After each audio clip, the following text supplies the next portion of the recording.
शरीर जो है, शरीर की ग्रोथ तो ऑटोमेटिक होती है। मनुष्य जो है, शरीर तो किसी को जो भी पैदा हुआ है वो बड़ा होगा, किशोर अवस्था में आएगा, जवान आएगा, बूढ़ा होगा। लेकिन 5 शरीर अलाइनमेंट में ग्रोथ होनी जरूरी है। किसी का शरीर तो बड़ा हो गया लेकिन मन जो है वो छोटा ही रह गया, तो वो ग्रोथ नहीं हुई, उसकी उन्नति नहीं हुई उसके जीवन में। शिव योगी को देखना है कि जो दिख रहा है शरीर, उसमें भी बड़प्पन आए,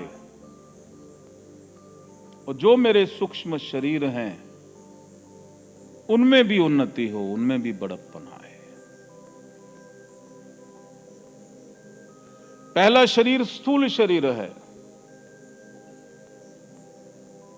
इसमें शक्ति आए। दूसरा है प्राण शरीर, मेरी आयु बढ़ रही है। पहले समय में ऋषि मुनि जो थे, 5 शरीर बढ़ते थे, 5 शरीरों में वृद्धि होती थी। तो जैसे जैसे आयु बढ़ रही वैसे वैसे प्राण ऊर्जा अधिक होती थी हर रोज। अब उल्टा हो गया है, जैसे जैसे शरीर बढ़ रहा है प्राण ऊर्जा क्या हो रही है, कम हो रही है।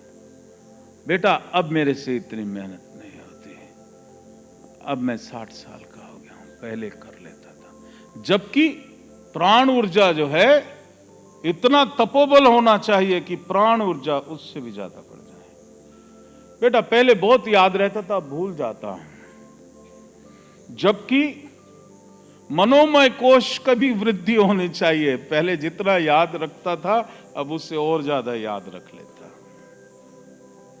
आप समझ रहे हो शिव योग फिलॉसफी? क्योंकि जो मैं आपको देना चाहता हूं, जो मैं आपसे एक्सपेक्ट कर रहा हूं, आपकी चहुमुखी उन्नति की बात कर रहा हूं। आप हर दिशा में आपकी ग्रोथ हो। Growth is not only the physical body, आपका जो पूर्ण अस्तित्व है उसकी उन्नति होनी चाहिए। पहले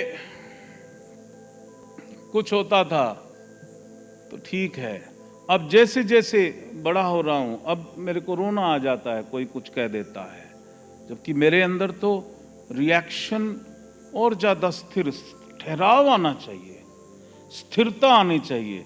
स्थिरता का मतलब भय नहीं है, स्थिरता का मतलब हेल्पलेसनेस नहीं है कि अब मैं हेल्पलेस हो गया हूं इसलिए नहीं, स्थिरता आ गई, ठहराव आ गया। तो वो 5 शरीरों की जैसे ageing is not only the physical, ageing is हर 5 शरीर। और एक शरीर जो है जिसकी तरफ ध्यान हमेशा हमारा रह जाता है, वो है हमारी इमोशनल बॉडी। इमोशनल बॉडी की भी ग्रोथ होनी चाहिए। और जैसे जैसे तुम बढ़ गए हो, तुम्हारे इमोशंस स्टील जैसे पावरफुल हो जाने चाहिए, सूर्य की तरह चमकने चाहिए, रोशन हो जाना चाहिए। उसके लिए पहले ये कूड़ा बाहर निकालना होगा। मैंने बोला था कि ये जो संस्कार हैं, इसको आपकी भाषा में मैं टॉक्सिन्स बोलता हूं। Toxins is easy to understand.